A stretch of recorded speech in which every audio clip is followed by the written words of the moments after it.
বিসমিল্লাহির রহমানির রহিম। পরম করুণাময় ও অসীম দয়ালু আল্লাহর নামে শুরু।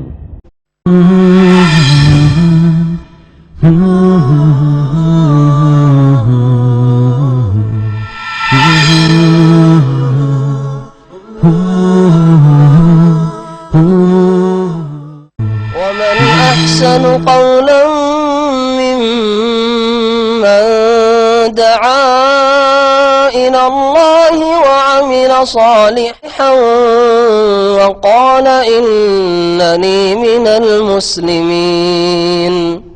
إن الحمد لله نحمده ونستعينه ونستغفره ونعوذ بالله من شرور أنفسنا ومن سيئات أعمالنا من يهده الله فلا مضل له ومن يضلل فلا هادي له وأشهد أن لا إله إلا الله وحده لا شريك له وأشهد أن محمدا عبده ورسوله صلى الله تعالى عليه وعلى آله وصحبه وسلم تسليما كثيرا أما بعد আল্লাহ পাক রব্বুল আলামিনের যাবতীয় প্রশংসা সালাত এবং সালাম নাজিল হোক নবী মুহাম্মদ রাসূলুল্লাহ সাল্লাল্লাহু আলাইহি সাল্লামের উপর। আমাদের রমজান মাসের ধারাবাহিক আলোচনা ছিল নবী করিম সাল্লাল্লাহু আলাইহি সাল্লামের জীবনী সম্পর্কে।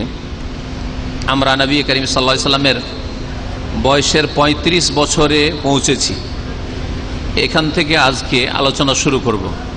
নবী করিম সাল্লাল্লাহু আলাইহি সাল্লামের বয়স যখন ৩৫ বছর, তখন মক্কায় একটি বড় ধরনের বন্যা আসে, যে বন্যায় কাবা ঘর প্রায় ভেঙে পড়ার মতো হয়ে যায়।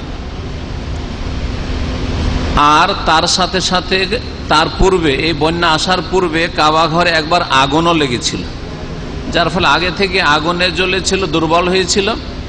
আর পরে বন্যা আসায় কাবা ঘর একেবারে ভেঙে পড়ার মতো অবস্থা। কুরাইশরা দেখলো যে কোনো সময় কাবা ঘর ভেঙে পড়তে পারে, সুতরাং এর পুনর্নির্মাণের ব্যবস্থা করা হোক।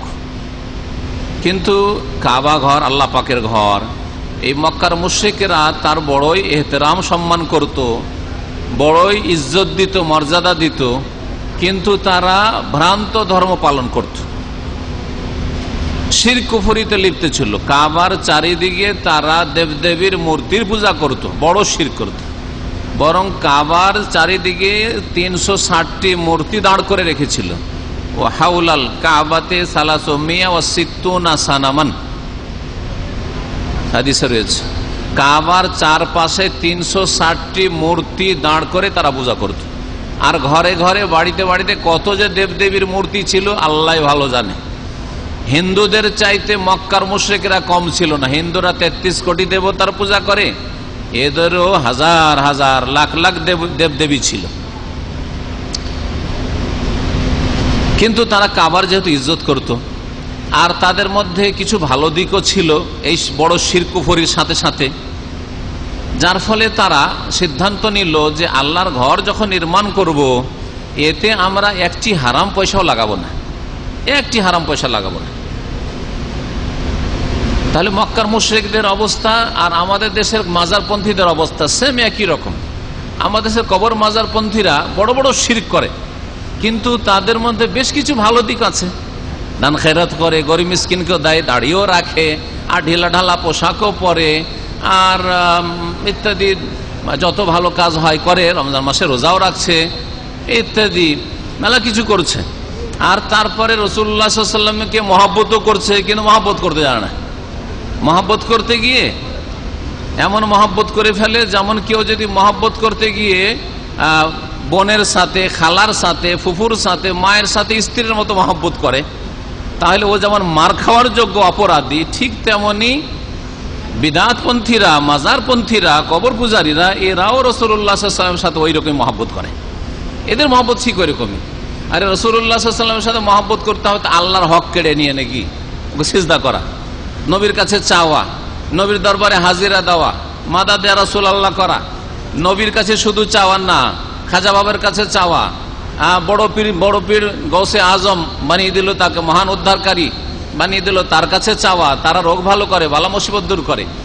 তো এরা নবী রসুলকে ভালোবাসে, আলেম ওলামাকে ভালোবাসে, বিশেষ করে যেগুলি পীর বুজুর্গ বা আগে চলে গেছে ওগুলোকে ভালোবাসে। এখন যদি তাদের শিরকের বিরুদ্ধে কেউ বলে, তাদের সবচেয়ে বড় দুশ্মন, তাদের এত বড় দুশ্মন যে ইহুদি নাসার ওইরকম দুশ্মন না।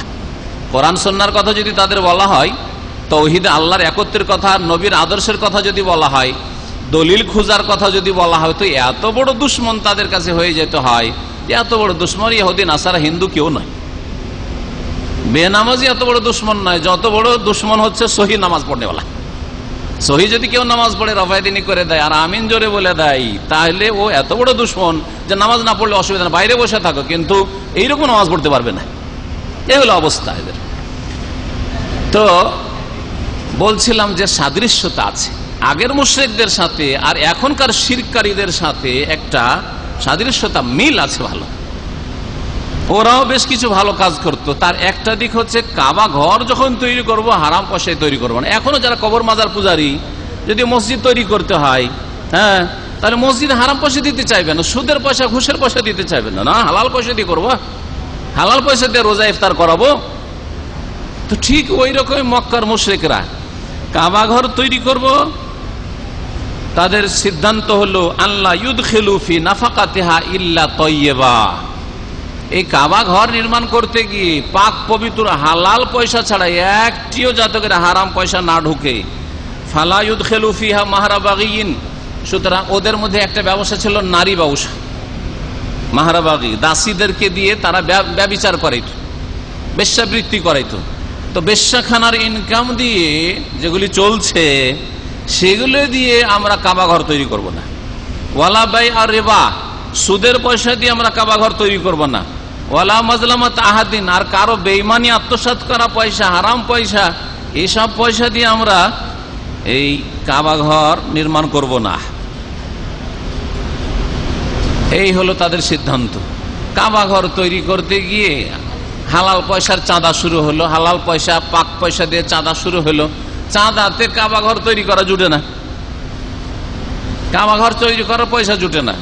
তখন তাদের সিদ্ধান্ত হলো এক কাজ করো, হারাম পয়সা তো ঢোকানো যাবে না, কোনো মতে ঢোকানো যাবে না, তো এক কাজ করো, কাবা ঘরকে ছোট করে দাও, কাবা ঘরকে ছোট করে দাও। তা ইব্রাহিম আলাইহিস সালামের যে বুনিয়াদ ছিল সেই বুনিয়াদ থেকে তখন তারা ছোট করে কয়েক হাত ছেড়ে দিয়ে বাকি অংশটা তৈরি করলো। তাহলে খরচ বেঁচে গেল।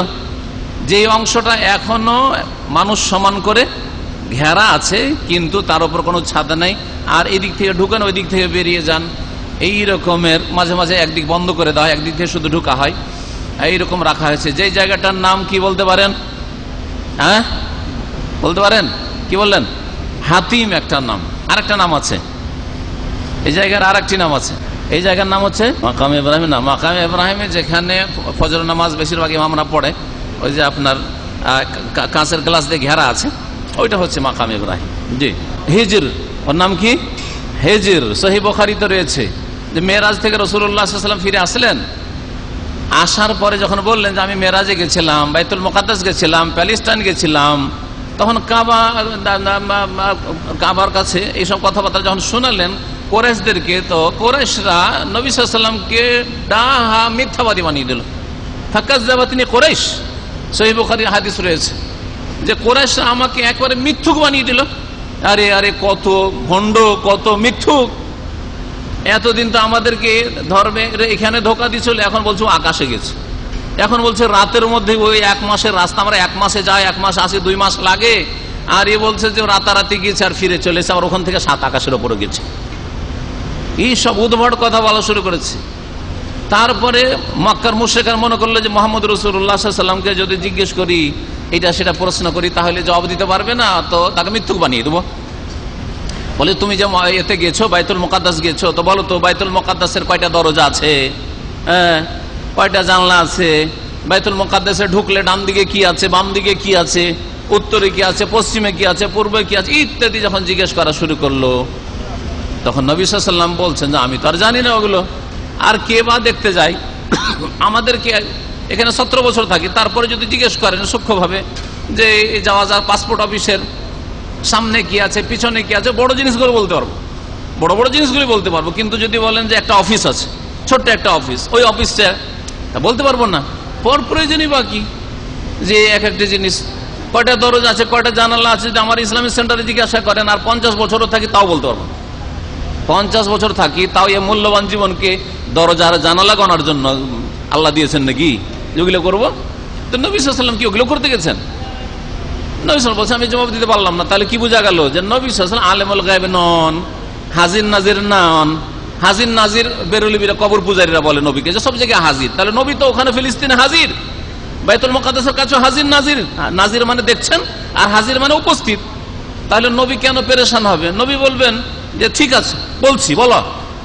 আর আমি যেমন মক্কাতেও হাজির, ফিলিস্তিনও হাজির, বাইতুল মুকাদ্দাসে হাজির, বলো এতটা দরজা, এতটা জানালা, এতটাই বলে দিতেন। বরং বলছেন ফাকারিব তো কুরবাতান লাম আকরব মিসলাহু কাত্তু, এমন আমি পেরেশান হয়ে গেলাম তাদের প্রশ্নে লাজবাব হয়ে, যে জীবনে এই পেরেশানি আমার হয়নি। মান সম্মানের ব্যাপার হয়ে গেল, আমাকে একবারে মিথ্যুক বানিয়ে দিল এরা। হঠাৎ করে আল্লাহ করলেন। দেখেন এখন আল্লাহর কুদরত, নবীর ক্ষমতা শেষ ওখানে, কিন্তু নবীর ক্ষমতা এখানে শেষ। মুজিজা আল্লাহর কুদরত, আর আমাদের দেশে পীরদের কুদরত, কেরামত তাদের কুদরত। কেরামতি নাকি তাদের ফ্যাক্টরি, তাদের কুদরত। নবীর কুদরত শেষ হয়ে যাচ্ছে, আল্লাহর কুদরত, আল্লাহর ক্ষমতা শুরু হচ্ছে।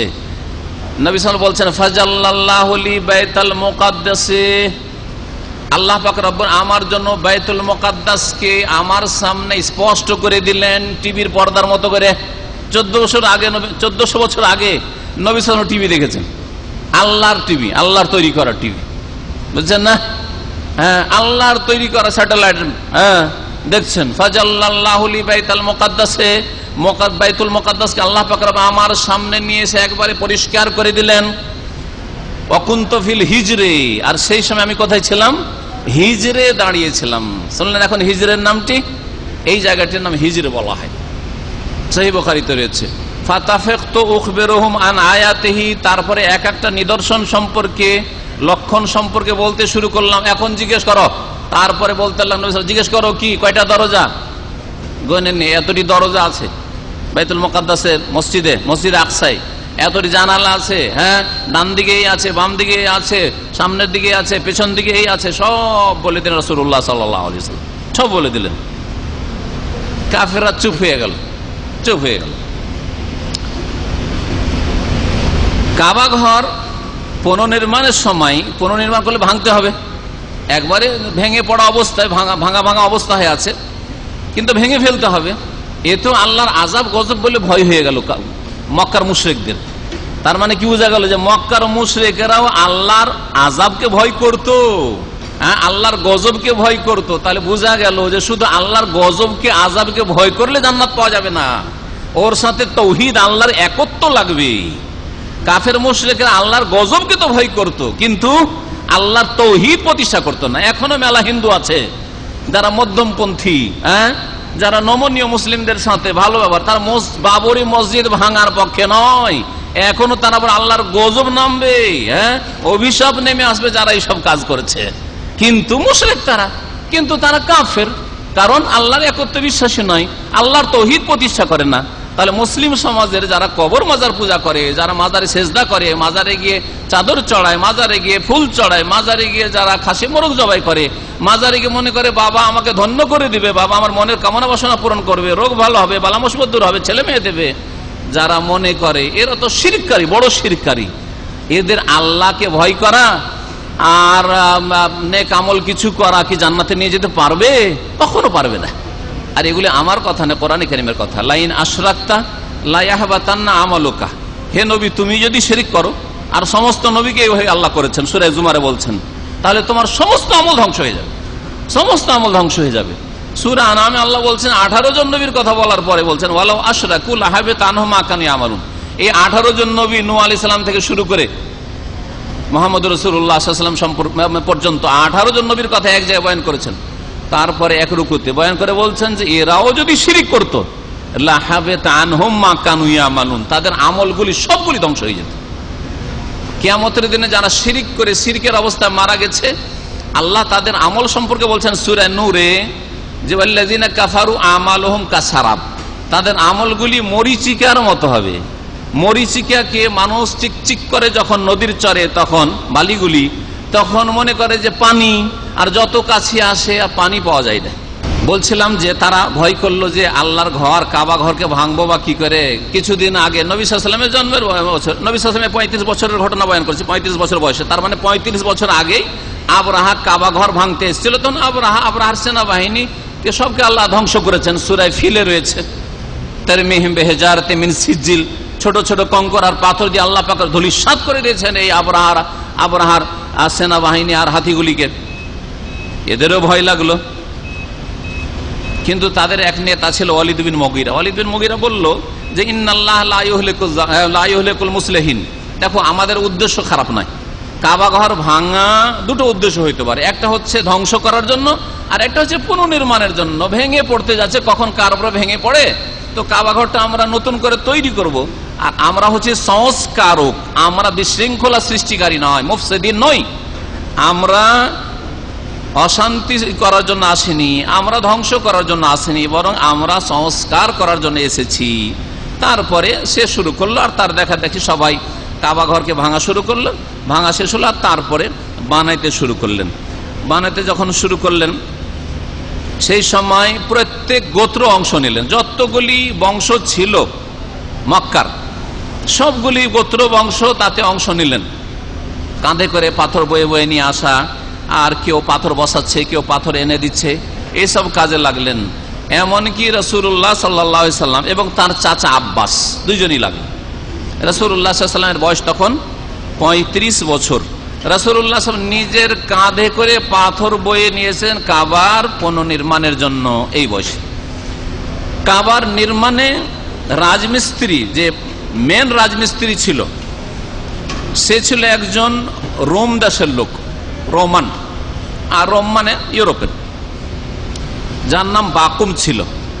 যখন পয়সা কমে গেল, বললাম যে পয়সা কমে গেল, তখন ছোট করে দেওয়া হয়েছিল। কতটুকু কমিয়ে দেওয়া হয়েছিল? ফাখরাজু মিনহা নাহওয়া সিত্তাতা আজরাইন, 6 হাত আনুমানিক কমিয়ে দেওয়া হইল। মিন জিহাতি শিমাল, উত্তর দিক দিয়ে, মদিনার দিকে আছে, দেখবেন মদিনার দিকে, তাই না? আর মদিনা হচ্ছে মক্কা থেকে উত্তর দিকে, আর ইয়ামান হচ্ছে দক্ষিণ দিকে। তাহলে রুকনে ইয়ামানি আর হাজরে আসওয়াদ যা আছে তার ঠিক অপোজিটে যে অংশটুকু আছে মানুষ সমান উঁচা করে ঘেরা, সেই জায়গাটিকে বাদ দিয়ে দিল ইব্রাহিম আলাইহিস সালামের বুনিয়াদ থেকে। আর ভালো করে শুনে রাখেন যে ইব্রাহিম আলাইহিস সালামের কাবা ঘর পুরোটাকে নিয়েছিল, সেই বুনিয়াদের ওপর বর্তমানে কাবা ঘর নেই। পরে একবার খলিফা প্রখ্যাত সাহাবী আব্দুল্লাহ বিন জুবাইর রাদিয়াল্লাহু তাআলা আনহু ইব্রাহিম আলাইহিস সালামের বুনিয়াদের উপর কায়েম করেছিলেন। বড় আকাঙ্ক্ষা ছিল, নবী সাল্লাল্লাহু আলাইহি ওয়াসাল্লামের আকাঙ্ক্ষা ছিল, কিন্তু করতে পারেন নাই। নবী সাল্লাল্লাহু আলাইহি ওয়াসাল্লাম মা আয়েশাকে একবার বলছেন যে দেখো, লাউলা হাদাসাতু কওমিকি বিল কুফরে লাহাদামতুল কাবাতা ওয়ালা বানাইতু আলা কওয়াইদ ইব্রাহিম। যদি তোমার বংশ মানে কুরাইশ জাতিরা, রাসূলেরও বংশ কিন্তু আয়েশারও বংশ, আয়েশা রাদিয়াল্লাহু আনহা কুরাইশিয়া ছিলেন, তোমার বংশ মানে কুরাইশ, এই মক্কার লোকেরা যদি নিউ মুসলিম না হইতো, একবার নতুন নতুন মুসলিম হয়েছে, এখনো তাদের ইসলাম পাকাপোক্তা সবার হয়নি, এক্ষুনি যদি কাবাঘর ভাঙা শুরু করি তো কি থেকে কি করে ফেলবে, বলবে যে মোহাম্মদ আরে আমাদের ধর্মকর্ম তো সব শেষ করলো, দেব দেবী তো ভাঙলোই, আমাদের ধর্ম তো নিশ্চিন্ন বাপদাদার করলোই, আমাদের কাবা ঘরকে ধ্বংস করে দিল, বলে মুরতাদ হয়ে যাবে, কালকে মুরতাদ হয়ে যেতে পারে। এই আশঙ্কা যদি আমার না থাকতো তো লাহাদামতুল কাবাতা, কাবা ঘরকে আমি এখন একবার ভেঙে দিতাম। ভেঙে দেওয়ার পরে ওয়ালা বানাইতু আলা কওয়াইদ ইব্রাহিম, ইব্রাহিম আলাইহিস সালামের ভিত্তির ওপর ভিত্তি রেখে তার মতো সেই সমান করে আমি কাবা ঘরকে আবার নির্মাণ করতাম, যাতে করে ইব্রাহিম আলাইহিস সালামের বুনিয়াদের ওপর হয়।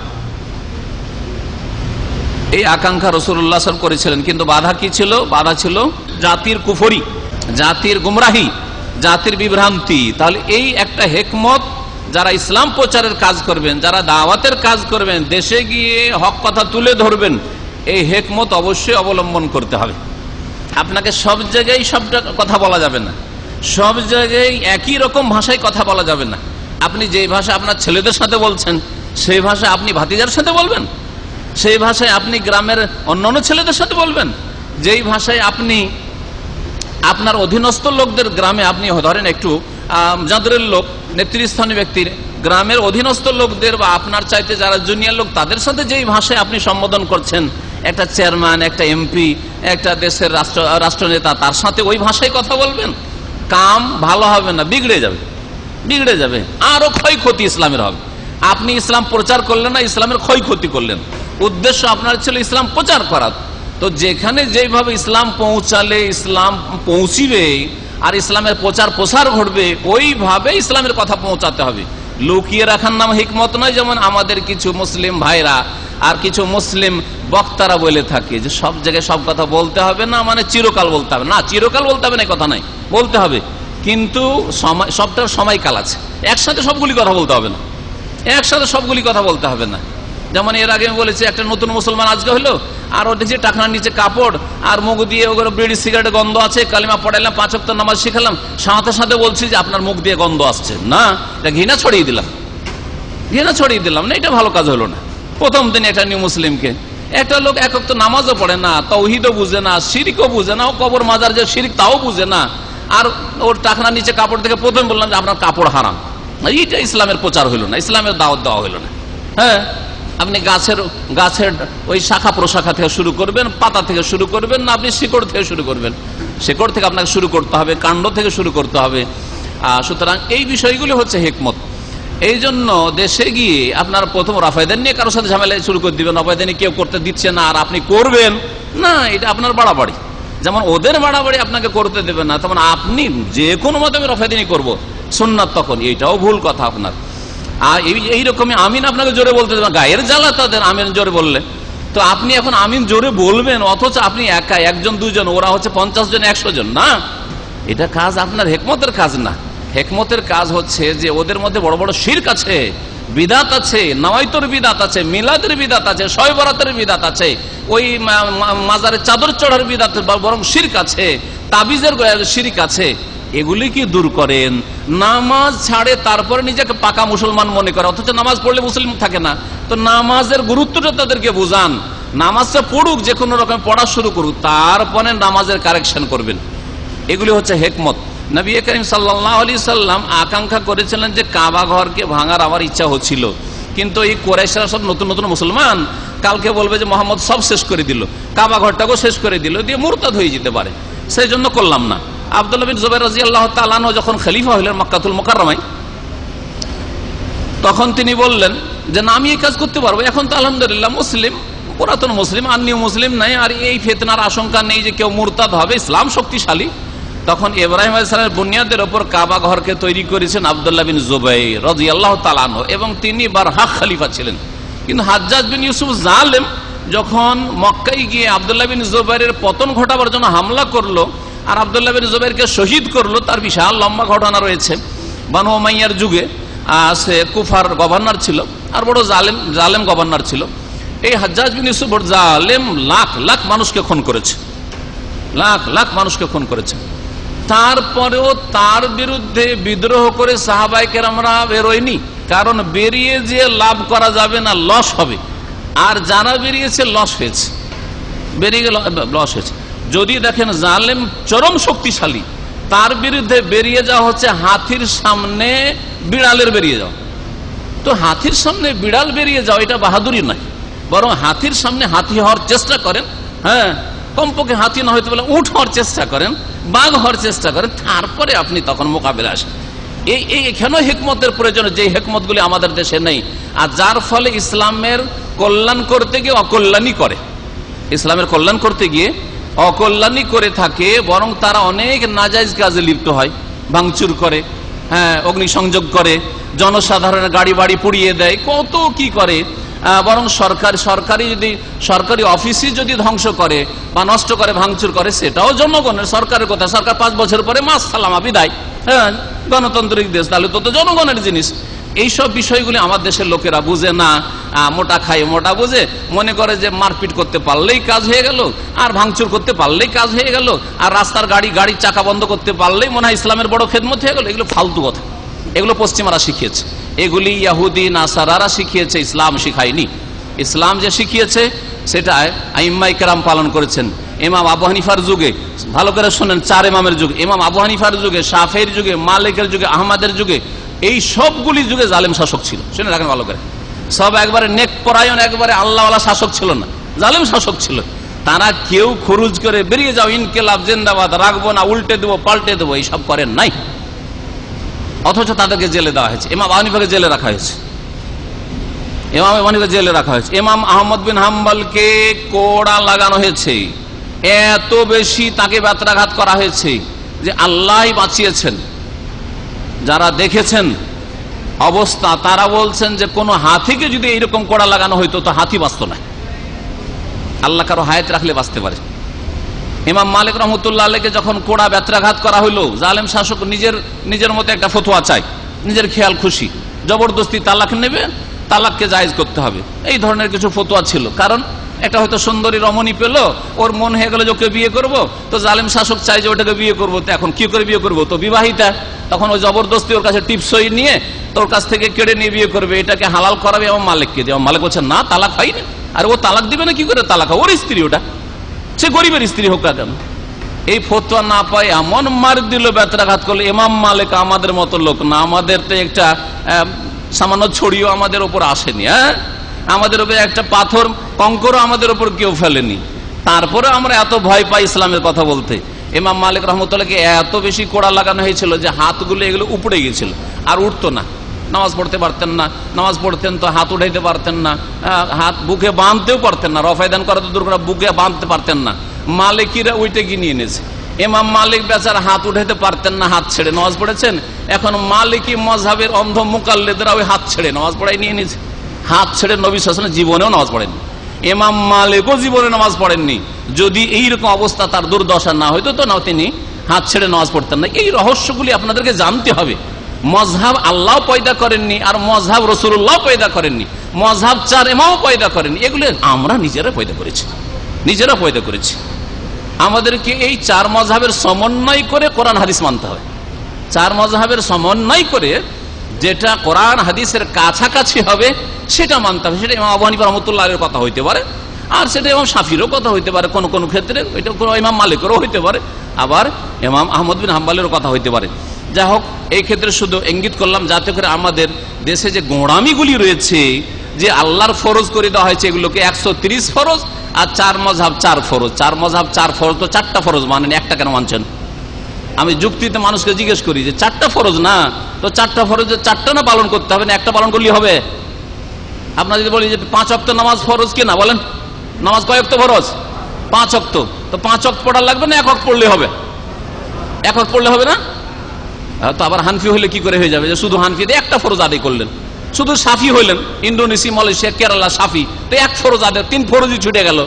হ্যাঁ, শুধু মালিকি হইলেন তো 1 ফরজ আদায়, 3 ফরজই ছুটে গেল। তাহলে ওই রকম হইলো না যে কোন লোক 1 ওয়াক্ত নামাজ পড়ে আর বলে যে 5 ওয়াক্ত নামাজ ফরজ, আমি 1 ওয়াক্ত আদায় করি। সে কি করে মুসলমান?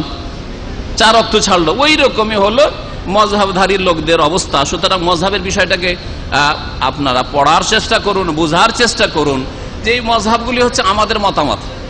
যেমন এখানে 2 জন আলেম আছেন, আর 2 জন আলেম নিয়ে আসলে 4 জন। 4 জনের সামনে একটা মাসলা আসলে, আমি বললাম যে এটা জায়েজ, উনি বলছেন না জায়েজ না এটা, আরেকজন বললেন এটা মাকরুহ। 3টা মত হয়ে গেল। এখন 3টাই ঠিক না একটা ঠিক? 3টা ঠিক না একটা ঠিক?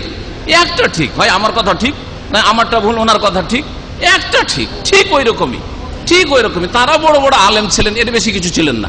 না তাদের কাছে ওহী এসছে, হ্যাঁ, না তাদের কাছে ইলহাম এসছে, না তাদের কাছে আল্লাহর পক্ষ থেকে কোনো ফেরেশতা একদিন এসছে, কখনো আসেনি। তারা ওই রকমই বড় বড় আলেম ছিলেন। যেমন এই যুগের বড় বড় আলেম ইবনে বাজ রহমতুল্লাহ আলাইহি, নাসিরুদ্দিন আলবানী রহমতুল্লাহ আলাইহি, এইরকম সৌদি আরবের বড় বড় আলেমরা যারা ইন্তেকাল করলেন 20 শতাব্দীতে, বড় বড় আলেমরা ইন্তেকাল করলেন, আরো আছেন অনেকে। বলছিলাম যে নবী করিম সাল্লাল্লাহু আলাইহি ওয়াসাল্লাম কাবা ঘর তৈরি করে অংশ নিয়েছিলেন, আর কাবা ঘর তৈরি করতে গিয়ে যখন পয়সা, হালাল পয়সা কমে গেল, তখন কমিয়ে দেওয়া হলো 6 হাতের মতো উত্তর দিক থেকে, আর তার উপর একটা ছোট্ট দেয়াল তৈরি করে দেওয়া হলো। আর এর সাথে সাথে বলছিলাম যে খলিফা আব্দুল্লাহ বিন জুবাইর রহমতুল্লাহ রাদিয়াল্লাহু তাআলা আনহু যে ইব্রাহিম আলাইহিস সালামের বুনিয়াদে কাবা ঘর তৈরি করেছিলেন, সেটাকে হাজ্জাজ বিন ইউসুফ জালেম যখন হামলা করলো মক্কায় আব্দুল্লাহ বিন জুবাইরের পতন ঘটাবার জন্য, তখন তার আর বরদাস্ত হইল না যে আব্দুল্লাহ বিন জুবাইরের তৈরি করা কাবাকে রাখি। এই ছিল তাদের জুলম অত্যাচার। যার ফলে এইদিকে চিন্তা করলো না যে হাদিস আছে নবী আকাঙ্ক্ষা করেছেন, এটাই ভালো কাজ করেছে, যদিও আমার বিরোধী লোক ছিল, সে করলো কি, সে জালেম করলো কি, কাবাকে আবার ভেঙে ফেললো। ভেঙে ফেলে কোরাইশরা যেমন ছোট করে তৈরি করেছিল হাতিমকে বাইরে রেখে, ঠিক ওই রকম করে তৈরি করে দিল। তার মানে আবার ফিরে আসলো কাবার সুরত কেমন, যেমন নবী সাল্লাল্লাহু আলাইহি সাল্লামের 35 বছর বয়সে কোরাইশেরা পুনর্নির্মাণ করেছিল 6 হাত বাদ দিয়ে, মানে হিজর বা হাতিমকে বাদ দিয়ে, ওই রকম অবস্থায় আসলো। ইমাম মালিক রহমতুল্লাহ আলাইহির যুগে যখন উমাইয়া বংশের রাজত্বের অবসান ঘটলো, পতন ঘটলো, আর তারপরে আব্বাসী খলিফা আসলেন।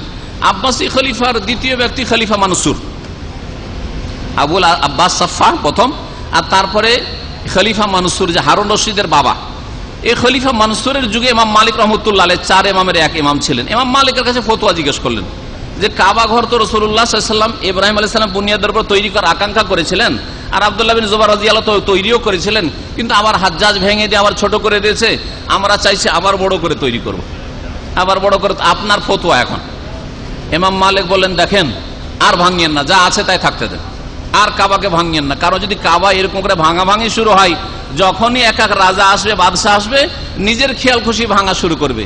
আপনি ইব্রাহিমের বুনিয়াদে রাখবেন, আর একজন আসবে রাজা আপনার পরে বা আপনাদের বিরোধী পতন ঘটাবার পরে বলবে আমরা কুরাইশের বুনিয়াদে রাখবো, দিয়ে কাবা ঘরকে নিয়ে খেল তামাশা শুরু হয়ে যাবে। আর কাবা ঘরের যে একটা মানুষের ওপর প্রভাব রয়েছে, একটা যে তার হাইবাত রয়েছে, একটা যে তার আপনার ইজ্জত ইহতরাম রয়েছে, সেটা কমে আসবে। কাবাকে ডাল ভাতের মতো করে ভাঙছে, চুরছে, কিছুই হয় না, কিছুই হয় না, তো হালকা মনে করে নেবে লোকেরা। সুতরাং এটাকে স্টপ করে দাও, বন্ধ করে দাও। ইমাম মালিক রহমতুল্লাহ আলাইহি ফতোয়া দিলেন না, ভাঙার অনুমতি দিলেন না, যার ফলে শাসক ভাঙলেন না। এতে থেকে আরেকটা কথা বোঝা গেল যে আমাদের যারা খোলাফা রাশেদিন না হলে তাদের অধিকাংশই, ইল্লা মাশাআল্লাহ, অধিকাংশই আগের খোলাফারা আলেম ওলামাদের ফতোয়া ছাড়া, দিক নির্দেশনা ছাড়া নিজের খেয়াল খুশি কাজ করতেন না, মানবরচিত বিধান দিয়ে দেশ পরিচালনা করতেন না, আলেম ওলামাদের পরামর্শ নিয়ে কাজ করতেন, নাস্তিকদের কাছে পরামর্শ নিতেন না, বেদিনদের কাছে পরামর্শ নিতেন না। ওই বুদ্ধিজীবীর মতো, যারা বুদ্ধিজীবী বলছে যারা বেদিন, এই বেদিনগুলোর কাছে, সুদখোরগুলির কাছে আর ফাসিকদের কাছে পরামর্শ নিতেন না, পরামর্শ নিতেন আল্লাহ ভীরু আলেম ওলামাদের কাছে। সুতরাং শাসক গোষ্ঠীর জন্য উপদেশ যে তারা যেন আলেম ওলামাদেরকে কাছে রাখে, যাতে করে তারা গুমরাহি থেকে বাঁচতে পারে, যাতে করে তারা হেদায়েতের ওপর থাকতে পারে। আল্লাহ পাক রব্বুল আলামিন যেন আমাদেরকে ভালো শাসক দান করেন এবং শাসকদের পাশে আলেম ওলামাদেরকে সাহায্য সহযোগিতা করার জন্য তৌফিক দান করেন, এবং আলেম ওলামারা যেন আলেম ওলামাদের যারা তাদেরকে যেন উপকৃত হওয়ার আল্লাহ পাক যেন তৌফিক দান করেন। কোরআন সুন্নাহ মোতাবেক, কোরআন এবং হাদিস মোতাবেক দেশ পরিচালনা করার জন্য আল্লাহ পাক রব্বুল আলামিন মুসলিম শাসকদেরকে তৌফিক দান করেন।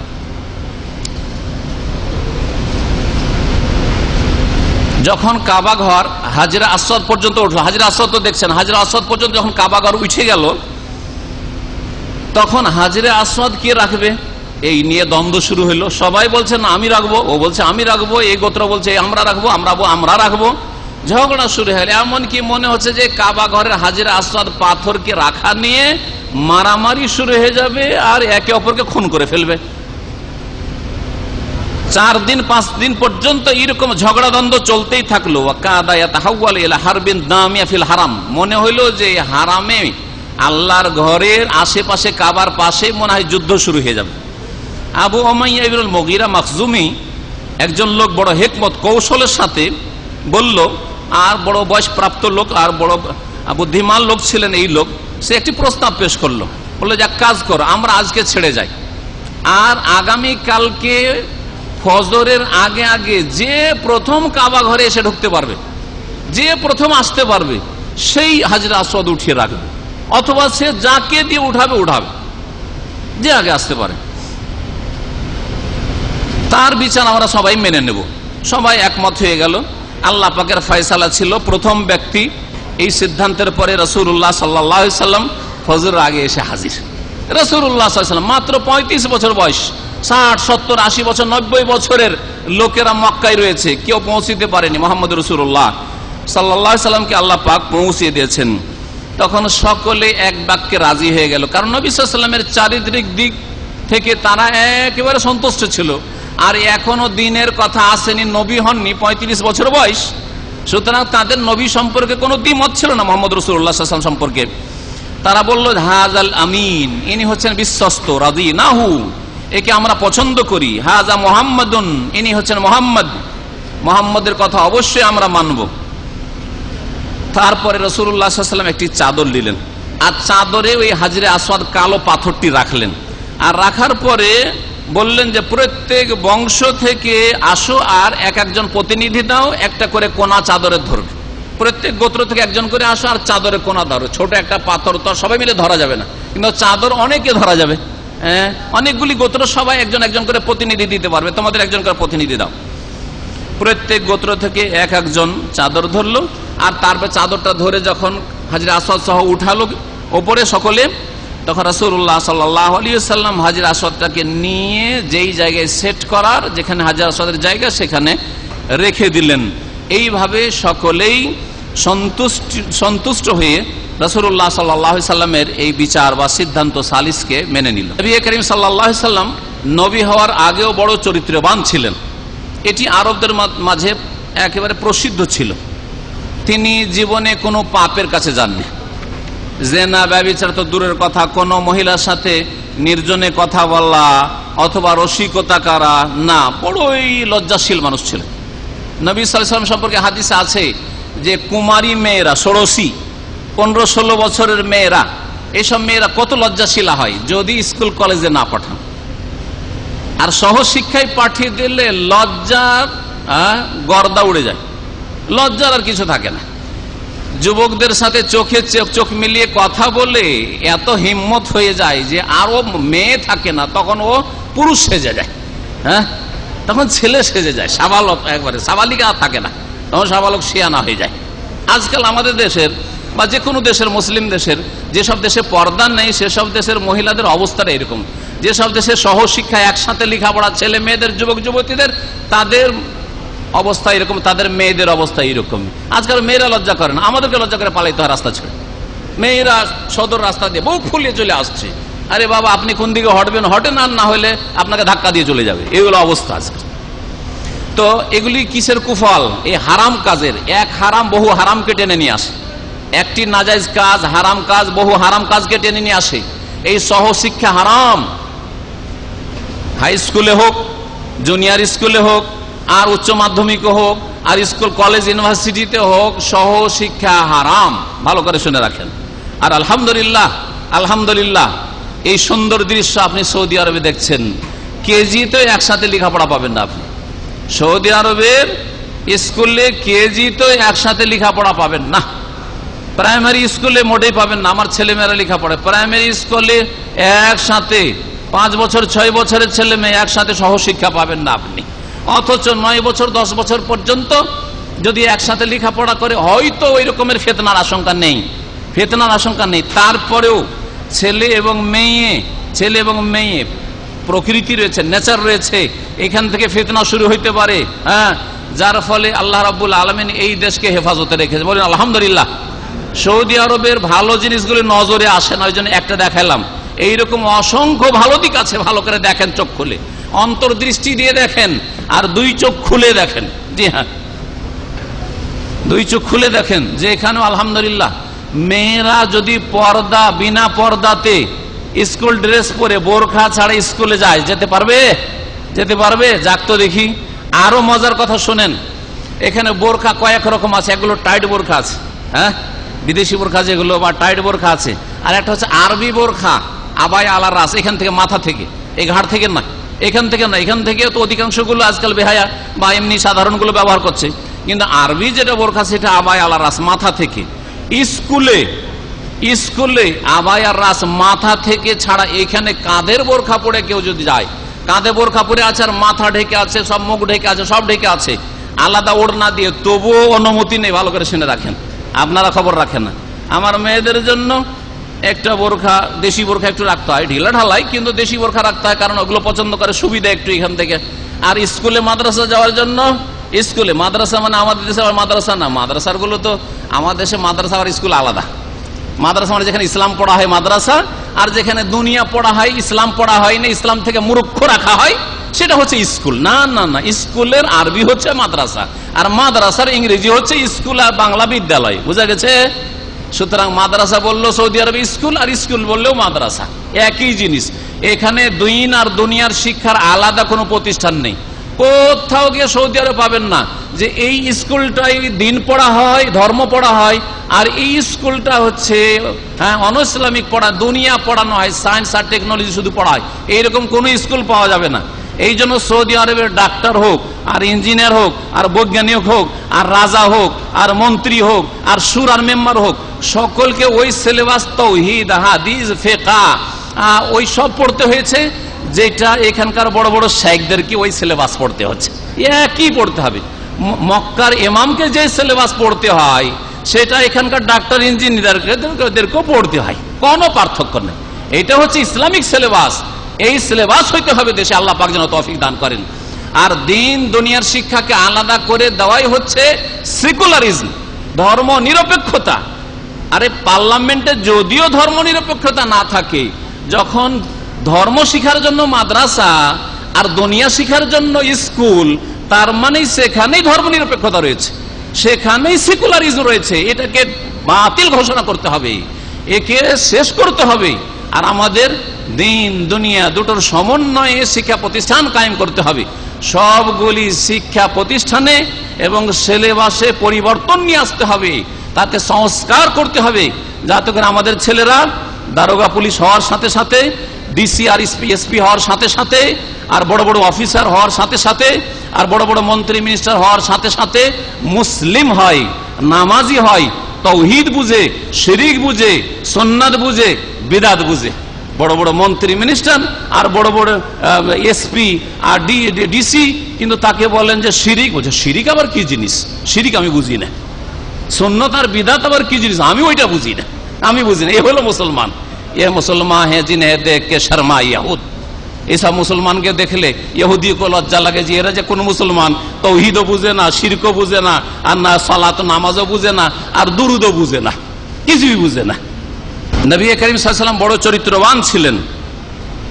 যারা বলছিলাম 16-17 বছরের মেয়েরা খুব লজ্জাশীলা হয়, যদি আপনি ভালো পর্দার মধ্যে রাখেন, পর্দার মধ্যে পড়ান, আর অবাধ মেলামেশার সুযোগ না পায়, মেয়েদের ছাড়া ছেলেদের সংস্পর্শ, যুবকদের সংস্পর্শে না আসে, যুবকদের সাথে চোখে চোখ মিলিয়ে কখনো কথা বলার সুযোগ না আসে, তাহলে এত লজ্জাশীলা হয় যে নবী সাল্লাল্লাহু আলাইহি ওয়াসাল্লাম বলেছেন যে এর একটা উপমা দৃষ্টান্ত দিয়ে বলেছেন, কেউ যদি বেশি লজ্জাশীল হইতো তো বলা হতো যে ষোড়শী মেয়ের মতো, যুবতীর মতো লজ্জাশীল।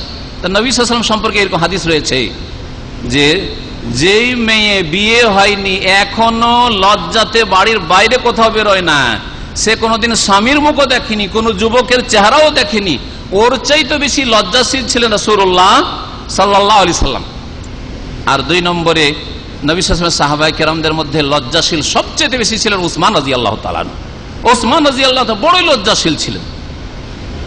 নবী করিম সাল্লাল্লাহু আলাইহি ওয়াসাল্লাম বড় চরিত্রবান ছিলেন, বড় সত্যবাদী ছিলেন, বড় আমানতদার ছিলেন, আর বড়ই বীরত্ব তার মধ্যে ছিল, বড়ই ন্যায়পরায়ণ মানুষ ছিলেন, আর বড়ই প্রজ্ঞাবান মানুষ ছিলেন, আর আল্লাহ ভীরু ছিলেন। যদিও আল্লাহর দিন সম্পর্কে জ্ঞান ছিল না, কিন্তু একটা ভয় আল্লাহ সম্পর্কে, একটা কুরাইশদের যে আবছা আবছা ছিল বিশ্বাস যে আল্লাহ তো আছেনই, কিন্তু ধর্ম সম্পর্কে ক্লিয়ার ছিল না। আল্লাহ সম্পর্কে তাদের জ্ঞান ছিল। এই হিসাবে নবী সাল্লাল্লাহু আলাইহি সাল্লাম আল্লাহকে বড় ভয় করতেন, আর অল্পতে সন্তুষ্ট হতেন, বড় ধৈর্যশীল ছিলেন, বড় শুকরগুজার ছিলেন। আর কারো সাথে কোনো প্রমিস করলে, ওয়াদা করলে ওয়াদা পুরা করতেন, কখনো ওয়াদা চুক্তি ভঙ্গ করতেন না। আর বড় বিনয়ী মানুষ ছিলেন, আর বড়ই হিতাকাঙ্ক্ষী দরদি মানুষ ছিলেন রাসূলুল্লাহ সাল্লাল্লাহু আলাইহি ওয়াসাল্লাম। নবী করিম সাল্লাল্লাহু আলাইহি ওয়াসাল্লাম আত্মীয়দের সাথে অত্যন্ত বেশি ভালো ব্যবহার করতেন, বড়ই সিলাতুল আরহাম করতেন, আত্মীয়দের সাথে সুসম্পর্ক রাখতেন। যদি মক্কার কারো জানতে পারতেন যে আর্থিক সংকট রয়েছে বা কোনো বিপদ আপদ রয়েছে, ছুটে যেতেন সাহায্য সহযোগিতা করার জন্য। আল্লাহ রাব্বুল আলামিন তার এমন হেফাজত করেছেন যে জাহিলিয়াতের যুগে বাপ চাচা, আত্মীয় স্বজন, বংশধর দেবদেবীর সামনে যেত, শিরিক করত, মূর্তি পূজা করত, জীবনে রাসূলুল্লাহ সাল্লাল্লাহু আলাইহি ওয়াসাল্লাম মূর্তির কাছে যান নাই, মূর্তির সামনে রাসূল জীবনেও যান নাই, অথচ কোনো ওহী আসেনি। নবুয়তের পূর্বে না ছোটকালে গেছেন, না যৌবনকালে গেছেন, না 40 বছর পর্যন্ত নবী হননি সেই সময়গুলিতে কোনো সময় গেছেন, কখনো যাননি। ফালাম ইয়াসাদ আয়াদ আল আউসান, যখন তাদের মেলা লাগতো, ধর্মীয় মেলা, যেমন আমাদের হিন্দুদের মেলা লাগে, হিন্দুদের পুজোর মেলা লাগে, আর আমাদের কবর মাজার পূজারীদের ওরসের মেলা লাগে, এই দুই মেলা তো তালমিল রয়েছে, খুব মিল আছে, খুব মিল আছে, শুধু নামের পার্থক্য, কাজই একই রকম। এখানেও শিরিক হয়, ওখানেও শিরিক হয়, ওরসেও শিরিক হয় মাজারে, আর ওখানে হিন্দুদের মেলা তো পুজো টুজোতে শিরিক হয়। হ্যাঁ, ওখানেও কলা টলা আর দুধ চিনি ইত্যাদি পেশ করা হয়, আর এখানেও নজর নিয়াজ ইত্যাদি মাজারে নিয়ে গিয়ে পেশ করা হয়। হ্যাঁ, তো নামটা শুধু আলাদা। মুসলিমদের কবর পূজার জন্য ফার্সি আর উর্দু ভাষা দিয়ে পূজা করা হয়, আর ওদের হিন্দুদের সংস্কৃত আর হিন্দি ভাষা দিয়ে পূজা হয়, পার্থক্য, ভাষায় একই রকম। জি জি, ও হিন্দুরা প্রাসাদ বলে, হ্যাঁ কি বলে, প্রসাদ, প্রাসাদ মানে প্যালেস, প্রসাদ বলে হিন্দুরা, আর এরা মুসলিমরা কি বলে, হ্যাঁ নজর নিয়াজ, হ্যাঁ কিছু নিয়াজ নিয়ে এসছি, হ্যাঁ জি নজরানা পেশ করবো ইত্যাদি। নবী করিম সাল্লাল্লাহু আলাইহি সাল্লাম কখনো হাজির হননি কোনো মেলায়, কোনো শিরকি অনুষ্ঠানে, এবং আরব মুশরিকেরা দেবদেবীর নামে জবাই করত, উট জবাই করত, ছাগল জবাই করত, এগুলো জীবনে কখনো খাননি। কুরাইশরা খেয়েছে, কিন্তু রাসূলুল্লাহ জীবনেও খান নাই। এবং নবী করিম সাল্লাল্লাহু আলাইহি সাল্লাম কখনো লাত উজ্জার শপথ করেননি। আরব মুশরিকরা শপথ করত, হ্যাঁ যেমন হিন্দুরা তাদের দেবদেবীর শপথ করে, তেমন আরব মুশরিকরা লাত উজ্জা মানাতের শপথ করত, কখনো করেননি। এবং নবী করিম সাল্লাল্লাহু আলাইহি সাল্লাম কখনো গান বাজনা শুনতে যাননি তাদের। নবী সাল্লাল্লাহু আলাইহি সাল্লাম মদ থেকে অনেক দূরে, জীবনে মদের কাছেও যাননি, অথচ মক্কায় ঢালাহারের লোকেরা কাফেররা মদ খেত। নবী সাল্লাল্লাহু আলাইহি সাল্লাম এইরকমই তাদের কোন অনুষ্ঠানে যাননি যে অনুষ্ঠানগুলিতে পাপাচার হয়ে থাকে। আল্লাহ পাক রব্বুল তার এইভাবে হেফাজত করেছেন। আল্লাহ রাব্বুল আলামিন আপনাদেরকে 5 ওয়াক্ত নামাজ কায়েম করার জন্য তৌফিক দান করেন। আল্লাহ রাব্বুল আমাকে, আমার ছেলে মেয়েদেরকে, আপনাদের ছেলে মেয়েদেরকে, পরিবার পরিজনকে আল্লাহ পাক দিন দুনিয়ার সমস্ত রকমের বালা মুসিবত থেকে, ফিতনা থেকে আল্লাহ পাক যেন বাঁচিয়ে রাখেন। 5 ওয়াক্ত নামাজি যেন আল্লাহ পাক সকলকে বানিয়ে দেন। আল্লাহ যেন আমাদের সকলকে জান্নাতুল ফিরদাউস দান করেন। আল্লাহ রাব্বুল আমাদের গুনাহ খাতা যেন মাফ করে দেন। আল্লাহ পাক আমাদের রমজান মাসে যেন কবুল করে নেন। আল্লাহ পাক আমাদের পরিবার পরিজনকে যেন কবুল করে নেন। যারা গুমরাহ হয়ে রয়েছে তাদেরকে আল্লাহ পাক যেন হেদায়েত দান করেন। যারা নামাজি হয়ে তওবা করে এসেছে আল্লাহ পাক তাদের নামাজকে যেন স্থায়ী বানিয়ে দেন। আল্লাহ পাক রব্বুল আলামিন যেন আমাদের সকলকে জান্নাতুল ফিরদাউস নসিব করেন। জাহান্নামের আযাব থেকে আল্লাহ পাক যেন আমাদের রক্ষা করেন। যেসব ভাইরা এখানে হাজির হয়েছেন বিশেষভাবে, আর তারা অসুস্থ রয়েছেন, বালা মুসিবতে রয়েছেন, পেরেশানিতে রয়েছেন, আল্লাহ পাক বালা মুসিবত যেন দূর করে দেন। আল্লাহ পাক যেন সুস্থ করে দেন। আল্লাহ যেন শিফা দান করেন। আল্লাহ যেন আরোগ্যতা দান করেন। আল্লাহ রাব্বুল আমাদের সমস্ত রকমের ফিতনা থেকে আল্লাহ পাক যেন হেফাজতে রাখেন। সুবহান রাব্বিকা রাব্বিল ইজ্জাতি আম্মা ইয়াসিফুন ওয়া সালামুন আলাল মুরসালিন ওয়াল হামদুলিল্লাহি রাব্বিল আলামিন।